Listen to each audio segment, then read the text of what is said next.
And tonight, incredible images from Air Tracker 7. CDOT triggered avalanches along I-70, hoping to avoid road closures like we saw all across Colorado last week. You could see crews use explosives dropped from helicopters to push that snow down the mountains. That's right. And to put this in perspective, our avalanche danger hasn't been this high in years. In just the past 2 days, the state has recorded 76 avalanches. In the past week, 400 avalanches have been witnessed from the Front Range to the western slope. Thank you for joining us here at 10. I'm Jacqueline Allen. And I'm Tom Mustin. Thanks for joining us. Denver 7 has been tracking CDOT's mitigation efforts all weekend long. That's ahead of another big storm that could trigger more avalanches this week. And those efforts sometimes are not exactly thrilling drivers who have to change their plans. Our Lance Hernandez is live in Clear Creek County. And Lance, safety comes first for CDOT?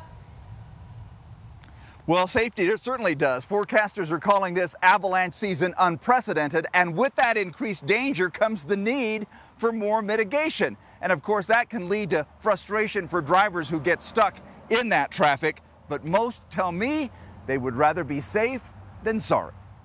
Mother Nature is flexing her muscle right now. CDOT Executive Director Shoshana Liu says this past week has been unprecedented. So drivers in mountain areas, need to be prepared and should take extra precautions to, be aware and be safe. More than 500 avalanches have been documented in the last 9 days, more than a dozen spilling onto highways. A week ago, I was within 30 minutes of that avalanche leaving Copper. Alex Cooper knows the awe-inspiring power of Mother Nature. Does he get frustrated waiting in stalled traffic while CDOT works its magic on the mountainside? I don't get frustrated with CDOT. I get frustrated with drivers that don't take the right precautions and don't, have the right tires or chains or understand, the risks they're taking. Today, CDOT used explosives dropped from a helicopter to trigger slides near Silver Plume, Vail Pass, and Copper Mountain.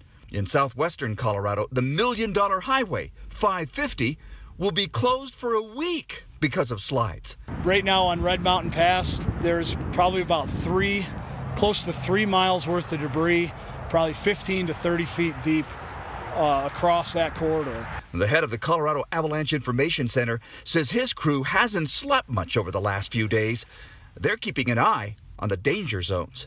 So it's not to say that you shouldn't go into the mountains, but you should be very careful about what your plans are and where you're going to go. You should get current information, and you should really give yourself a much larger buffer for the uncertainty that we all have in the current avalanche conditions.